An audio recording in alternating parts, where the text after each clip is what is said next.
We're happy to see you all here today with us. This cooking demonstration is brought to you by the European Dairy Daily program, which is initiated by the Bulgarian Association of Dairy Producers and co-financed by the European Commission and the Ministry of Agriculture of Republic of Bulgaria. This project, this campaign, is promoting 3 traditional Bulgarian dairy products, which are Bulgarian white brine cheese, with its variety of cow, sheep, goat and buffalo milk. It's yellow cheese kashkaval and yogurt with starter culture Lactobacillus bulgaricus. We are promoting these traditional Bulgarian products in Australia and the United Arab Emirates, and what we are doing to promote these wonderful cheeses is that we participate in the exhibitions like Good Food and Wine Show. We do tastings in the supermarkets, in Woolworths, Coles and the other major retail chains. We had already 10 days tasting here in Sydney, which was very successful the last 2 weeks. We also do advertising in press, on television and billboards. We participated in the exhibition which I said Good Food and Wine Show, next year Fine Food Australia, and we also participate in the exhibitions in Abu Dhabi and Dubai in the United Arab Emirates. We do presentation events, presentation activities, so we can speak about these dairy products and promote them to the bigger audiences. We also organize a little mission of little groups of potential distributors or people interested in making business and direct contacts with the producers of these cheeses. So we organize travels to Bulgaria to see production places and to make direct contacts with producers. We also do the thematic dinners in which we prepare some dishes of the local cuisine of the country or the city where we go, incorporated with our dairy products. We also do culinary schools, culinary demonstrations such as this one, to all people who are interested in cooking, love cooking, and is going to come back home, buy a piece of white brine cheese, and to cook what exactly the dishes which are either included in the recipe book which is in your little gift sets, or the calendars which are in your gift sets, or any of the recipes which Chef Mark is going to give you today. The printed materials are just supportive materials to give you an idea and to remind you what the products are. You can become, of course, our friends on the Facebook, follow us on Twitter, LinkedIn, anywhere possible you can find our channel on YouTube, the channel of EUDD Daily, and watch the wonderful movies which we post there, which explain how to incorporate these products in your dairy daily. I will pass the word to Chef Mark, after which nutritionist Sarah Deprismani will give you some nutritional tips about dairy, including dairy products in your daily diet. And afterwards we will have a little buffet made of the dishes with some of our cheeses, so we will enjoy not just watching but even eating some of the dishes made with our products. Now I pass the word to Chef Mark. Some simple examples of what we can actually do at home with things that we have in the fridge / pantry. Don't take too long, and one of the first things I'm going to be doing is I'm just going to be frying or pan frying some of the feta cheese, and I'll be serving that with some just fresh tomato, olive oil, drizzle of balsamic vinegar, and some sweetened balsamic as well. And then I'll be making like a basic salad, which will be done with the feta cheese once again, and we'll be serving that with beetroot, cherry tomatoes, mixed leaf, and olive oil, and squeeze of lemon juice. And also, depending on time, if we do, I'll make a good breakfast dish, which will be scrambled eggs with grated cascabel cheese as well. So I'm going to get started, and if you want to talk at the same time, just go for it. While I'm warming up and Mark's chopping up, I'll just introduce myself. It's Sarah Dacres-Mannings. I'm an accredited practicing dietitian and nutritionist. I run some private practices, but also lecture at universities, teach students, and consult to the Institutes of Sport, which keeps me out of mischief. And I've been quite delighted to be invited to speak to you today. I think there's quite a misconception about dairy and its value in the diet, and some people are unnecessarily avoiding something that can be of quite good benefit to their overall health and their waistline.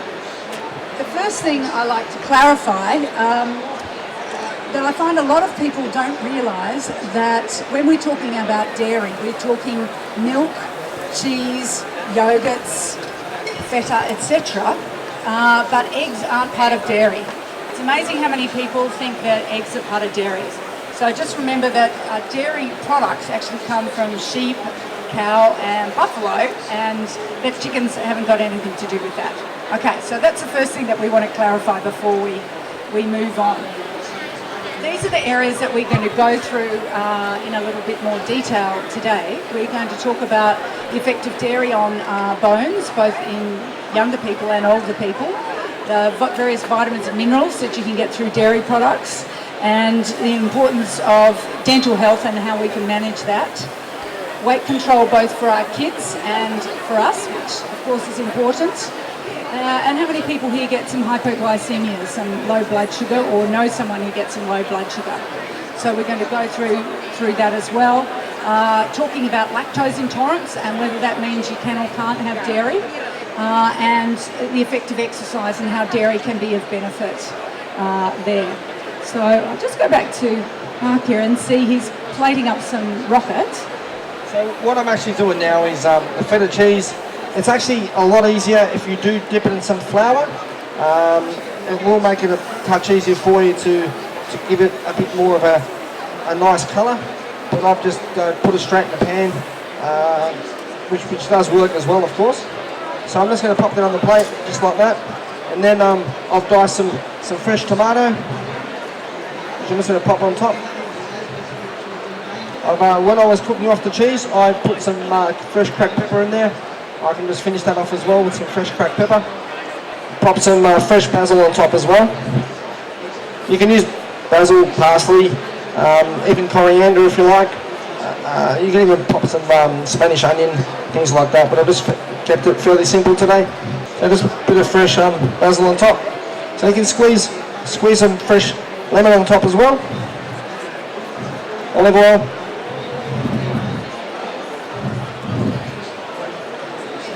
And if you want a bit of a wow factor, a bit of sweetened balsamic. And you have something fairly basic there. So it just looks interesting, tastes good. Now I think we'll talk a little bit about bone health and dairy. I think everyone knows that it's really important to try and prevent osteoporosis, and a lot of people may not be aware that you get your peak bone mass, so the most amount of calcium and strength in your bones in your 20s, and then after that age you start to lose a little bit of your bone mass up until obviously we're very old. So it's very important to get that peak bone mass when we're young. Now to get this peak bone mass or strong bones, we need a number of factors. So one of them, which in Australia we have abundant of, but not much recently in the last 2 weeks, is sunlight. So that gives us vitamin D, and strangely enough, Australians are quite deficient in vitamin D. So get out and mow your lawn and dig in the garden and get a bit of vitamin D, because that's very important for your bones. The weight-bearing exercise like walking, lifting weights, gardening, pushing the barrow full of soil in the garden, that will all increase bone strength. But we also need to have adequate calcium. And one of these three that's missing means you won't get adequate bone strength, and we all want to prevent osteoporosis. And in young and old people, you're at greater risk of stress fractures. So small fractures in your bones which can take a long time to repair if one of these is missing. This is a study done in 2007 on what they call the Children's Dietary Survey. And you can see here that very few of our kids are actually getting their calcium requirements. And it's not just the girls, it's the boys as well. And you would like to think that most teenage boys in particular would be getting their calcium, but as you can see from here, that less than 60% of the boys and the girls, even perhaps less than 20% are getting their calcium requirements. So even with our 2 and 3 year olds, some of those are quite not getting their requirements. And this is a very important age from birth up until sort of early 20s, when we really need to get our bones as strong as possible. So to me this is quite scary statistics. The only thing that makes me feel marginally better is that probably I'll be dead by the time they're all having terrible osteoporosis, because it's not a good thing, but it's going to be very expensive for the population with osteoporosis with our young kids coming through, let alone it is a very painful condition. Now Mark's doing a lovely salad over there with my favourite beetroots, and I'm interested to see what else he's mixing it with, some tomatoes and some rocket, I think. Well, it's actually, you can use rocket or mixed leaf, even baby spinach if you like.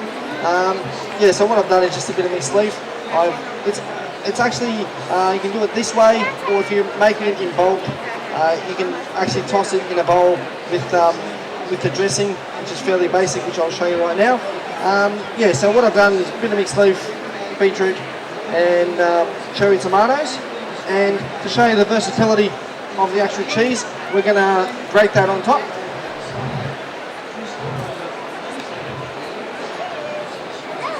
So it's not, I mean, we are familiar with feta cheese in a Greek salad or things like that, but you can just grate it on top and it grates beautifully, nice and fresh. So you can either do a balsamic vinegar and olive oil, a bit of salt and pepper. I like to keep things simple, especially the things that we tend to have at home. So balsamic vinegar,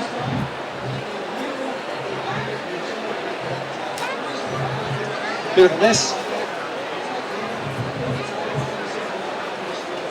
Nessa chef is a good chef as far as I know.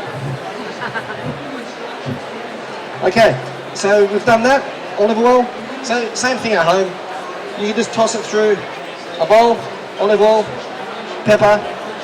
You would probably not need to add salt, if so, just a minimal salt just to your salad, because your cheese has already got X amount of salt in there. And you can serve it with a couple of fresh pieces of bread on the side. And yeah, away you go. So that's just the basic salad there. Well, that's taking 5 minutes. Anyone have their stopwatch on that? Pretty good. Guests coming to dinner at the last minute. So most of us have got that in our fridge. You can use beetroot. If you haven't got beetroot, you can use sliced beetroot. Doesn't necessarily have to be your baby beetroot. You can buy fresh beetroot or canned beetroot. Or you can make it with roasted pumpkin or roasted sweet potato. And you can get adventurous. You can get very adventurous with it. But that's just a basic thing that you can actually make. I think it was an interesting point there about the salt content, that there is a certain amount of salt in fetas. And that's another area of misconception, that athletes and people who do a lot of exercise or physical work need a certain amount of salt in their diet. Otherwise, they can get a condition called hyponatremia, which is low blood sodium, which can be quite dangerous. And a funny but sad story is about an elite surfer who actually had hyponatremia. So, funny enough, playing around in salty water, but she had too low salt levels and ended up in intensive care. But for the rest of us, or people who need to who have high blood pressure who need a little less salt, you can actually soak your feta, and that will reduce the saltiness of the feta, both in taste and then what your body derives from that. So in the population, we're going to have some people who need more salt and some people who are going to be less salt, and it's very easy to change that. So I'm just going to put a bit of olive oil in the pan. I've just cut up a couple of pieces of the bread. When the oil's nice and hot, I'm just going to just give it a quick pan fry. And what I've done is I had some tomato left over from the first feta. I've just popped it in a bowl, crumbled up some feta cheese with it as well. You can add garlic, onion, so it's basically like a bruschetta mixture. I'm going to put some fresh basil in there, olive oil.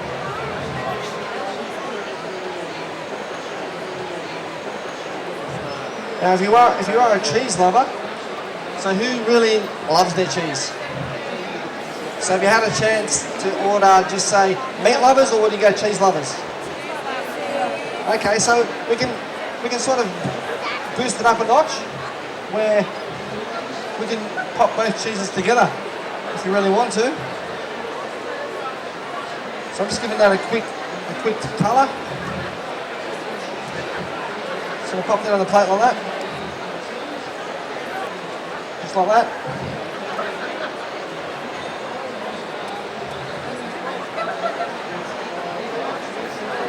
Also great afternoon tea snack for kids. Yeah. Okay, and it's a good thing. I try and encourage all the children that I work with. Now, what age would you say would be capable of doing that?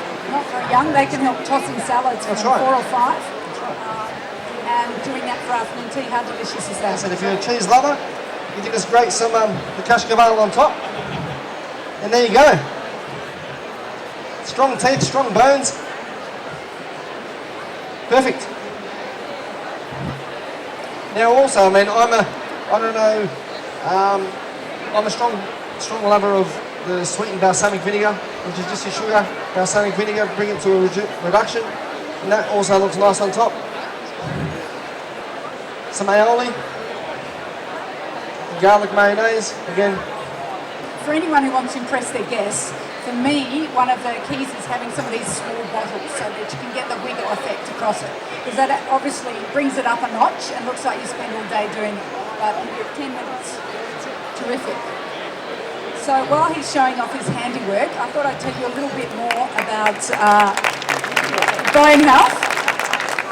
And as we said, you're going to get to try all these yummy recipes when we've finished talking here in a short amount of time. So when we're talking about bone health, our requirements for most kids is generally about 3 serves, for teenagers 4 serves per day, and for adults about 3 serves, and us girls, when we get the better side of 50, shall I say, we need the 4 serves as well. So if we're looking through here, interesting fact is that low-fat dairy actually has more calcium, okay, than full-fat dairy, and that yogurt, I think of yogurt and glasses of milk as being a serve each, and cheese is generally a half serve. Bones in a tin of salmon, so not the fresh salmon, but the tin one you can eat, or sardines. So there we go with that, remembering that each glass of milk is about a serve, and cheese is generally about half a serve. So if we're trying to get our 3 to 4 serves per day. So remembering that his egg here is not dairy. Chicken and cows haven't a lot in common. So perhaps we can hear from him what he's up to now, cracking his eggs, which don't have any calcium in them, a little bit of iron. Yeah, so I'm just cracking eggs. Who's a fan of fried eggs? Poached eggs? Scrambled eggs? Okay, so while he's whisking, I think we'll talk a little bit more about dairy and vitamins, minerals. I don't think people realise how packed dairy products are with vitamin minerals. I get quite disappointed to see so-called health food shops full of things that are tablets. There's nothing natural about swallowing and trying to get your dietary requirements through tablets. Let's get it in its original form. So dairy is absolutely packed with vitamins and minerals and high quality protein. So if we're looking at milk and yogurts, it's got a very large amount of protein and carbohydrate, and depending on the products, and fats as well. And the protein from milk and yogurts is a combination of whey and casein. Has anyone heard of whey protein? A lot of teenage boys and things are spending a lot of money in supplement shops buying whey protein. Well, it's in good old-fashioned yogurt and milk as well. So you don't have to spend vast amounts of money, and it comes packed with all these vitamins and minerals. So as we just saw, it's got a lot of calcium, riboflavin, vitamin B12, and a lot of people are worried about having enough magnesium to preventing cramps, etc. All in dairy products. You don't have to go and buy a supplement of those, just get your 3 to 4 serves of dairy per day. Also find that dairy's got a lot of potassium, zinc for wound healing, vitamin A, which is one of the antioxidants, phosphorus, and the other big component of dairy is carbohydrate. So if you take the fat out of milk and yogurts, it's half protein and half carbs. So while we're thinking about that, back to what he's cooking up here. This looks just delicious. Just done grated some extra calcium and vitamin and minerals. That's right. So you just grate it in towards the end. If you put it in at the beginning, it will stick to your pan. You grate it in there, melts away. Put some fresh chives in there if you like as well. There you have scrambled eggs with a bit of extra nutrition and flavour. That looks delicious. That's it. So I have to keep talking. So I think that's probably a good time to have a bit of a think about our dental health. Very expensive part of your anatomy if you don't look after it. People possibly aren't aware that tooth decay is one of the most prevalent health problems for Australians. And the National Health and Medical Research Council says there's an inverse correlation between tooth decay and dairy consumption. So what that means is that you're more likely to have tooth decay if you aren't having a lot of dairy products in your diet. So for people with young kids and people of all ages, it's important that you're getting enough dairy through your lifetime. There's also been a very recent US study showing that kids with adequate yogurt, cheese and custards had significantly less tooth decay. So that's money back in the pocket of parents. 63% of men are overweight. I know it's the girls who are worrying about their waistlines, but guys, we've got to start thinking about it too. It's only 48%, but still a large number of women are carrying some extra weight, particularly body fat around the middle. And with our kids, what I find quite horrifying is 25% of Australian kids are overweight or obese. When I was at school, there was about 100 in my year, and we would be lucky to have one child, so 1% who would be overweight or obese. And we found just in the last 5 or 6 years in this study that there's been an increase of 4%. So looking at this chart up here, the girls are in pinky crimson colour have gone up to the purple area, and the boys have gone from the aqua colour up to the green. But you also can see that it starts to fall off, and that's because people who've got a lot of body fat tend to die of heart attacks and things in their 60s and early 70s. So we don't want that to happen to any one of us. So let's looking at our kids first, that there's been some good research showing that in a study looking at 362 kids, that the ones that had a higher milk yolk age, that they had a lower BMI, a lower body fat level at 8 years of age. So that's incredibly significant. Been other studies, another good 3 dairy studies that show absolutely no weight gain or actually some body fat loss when people had good dairy and having 3 serves of 3 dairy a day. Where kids get into problems is when they're not having a variety of dairy and if they're just having all 3 serves of milk a day, that often they're not getting a wide range of nutrients. So things to be aware of is that low-fat milk is okay for anybody over 2 years eating well. And as our kids need between 3 and 4 serves of dairy a day, I like kids to have at least 1 serve of dairy at school.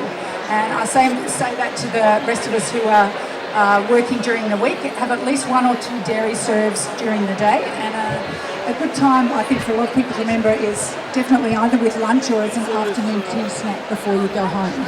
Anytime I've got to do thinking, which is pretty much all the time, it means it's important to eat regularly and to have low GI or slow release carbohydrates to keep your brain going. And milk and yogurts are good with that. And cheese, when you add it to any product, it will make that lower GI. So it will make that food sustain you for a longer period of time. So before I have to lecture or something like that, I always have to make sure that I eat something that's low GI to keep my brain functioning. And it's one of my tips for HSC kids is to make sure that you have something low GI just before you go into a 3-hour exam. Otherwise your brain blood sugars might be a bit low and you won't think as quickly or as thoroughly. Have we got anyone here who's lactose intolerant? Another one up the back. Me too. I became lactose intolerant after a gut bug. Now some populations are people of Asian extraction are more likely to be lactose intolerant, but you can be like me where I had a gut parasite from travelling and I was left with lactose intolerance. But that doesn't mean you can't have dairy. There are a lot of misconceptions with that. So lactose intolerant people can have about a cup of milk a day, which is about 12 grams of lactose, or even 2 glasses of milk a day with meals. That will make it absorb more easily. Now most cheese is got negligible, next to no lactose, so fine for people who are lactose intolerant to have cheese. And yogurt is quite special in that it's got very good bacteria which helps us digest yogurt. And an extra trick for people who love yogurt like me is that old yogurt, so ones that have been in the fridge a little while, that the good bacteria helps break down the lactose and makes it easier for us to absorb. The wonderful thing about milk, if you take the fat out, that it is half protein and half carbohydrate, and that the protein in milk is 20% whey protein, the very fast releasing protein, and casein, which is slow releasing. So these are some of the things that you can do after exercise, and with elite athletes that most sports supplements are banned unless you're actually in an Olympic or a national team, and if and then you're allowed to use a couple of them, that they're very highly controlled, that most of them can be a negative on performance, but you can see instead of having protein powder, which you'd need to have carbohydrate with it, you could have 400 grams of a fruit yogurt, you could have 600 mils of low-fat chocolate milk, you could have some poached eggs on toast, turkey in a cheese roll, fish and couscous, or again, you could do the other supplement thing. So in most institutes of sport and most of the sporting organisations, we will encourage athletes to have food after exercise. And I think this area of resistance exercise or weight training, there's been quite a lot of misconception about. Another issue with some of the protein powders is there's been found to be small amounts of heavy metal. So I thought I'd show you the difference here between the Gatorades or the sports drinks and using milk products. And there's a lot of researchers, PhD researchers, spending a lot of fun and time in the laboratory playing around with chocolate milk. The reason being they're a bit sick of people having to feel that they need to spend money on supplements when good old-fashioned food will do it as good, if not better. And you can see in purple that CHO is dietitian short for carbohydrate, that chocolate milk, and chocolate milk would be the same as flavoured yogurts, has more carbohydrate than Gatorade. So that often after a lot of sport, at the Australian Institute of Sport, they have recovery kitchens so that athletes can get off whatever sport they've been doing, have a shower and get into the recovery kitchen and make a smoothie, have a big bowl of yogurt or something along that lines. Now, I just thought I'd talk about how ways I see that we could fit some dairy into our day. Personally, I'm a big one for putting a big lot of yogurt on my cereal in the morning. And one of my friends who's a porridge lover, I tend to just make mine on milk, where he puts milk and extra yogurt on it, which is incredibly sustaining and good calcium. We want all of us to be having little heaps of protein through the day, and as we've seen, yogurt and cheese are good for that. So they're great snacks for adults and for kids. And at lunchtime, who's watching their waistline here? We were just having this discussion a little earlier that on a sandwich, I'd much prefer to have a slice of cheese and skip the butter. We do stand by the product in the sense that it's a great quality product, great tasting product, and very reasonably priced as well. Grab it from your supermarkets and things like that. So I hope you enjoyed the presentation and the cooking that we did for you. Any questions, just come past and ask us, and I think the guys are ready to do the magic. Yeah, I'm just going to call our young magicians. So stay where you are and just enjoy whatever dishes our chefs has prepared for us. That's normal.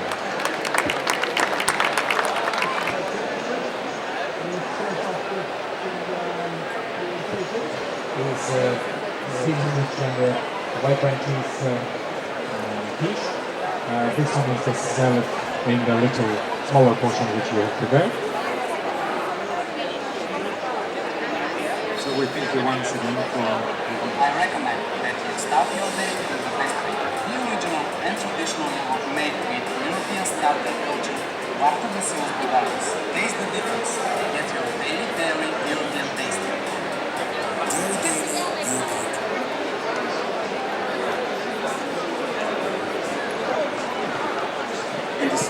Can you say it again? What do you think about the food? That is delicious. From the magnificent natural savannah, it is in these lush mountain patches that cows and sheep graze to produce flavor.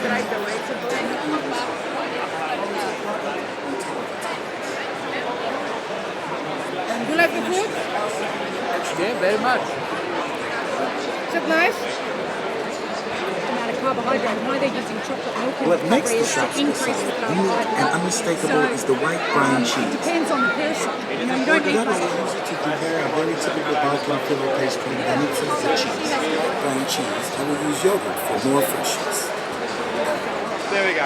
Yeah, smile this way. beautiful smile. I chose to make light vegetarian food. It has better subtle taste, surrounded by light, fluffy consistency. We continue with the starter dish, which is very refreshing and hot. The main ingredient here is yogurt, with unique starter culture back to the sauce again. I start with cutting the cucumber into small cubes. For aroma, add a clove of garlic.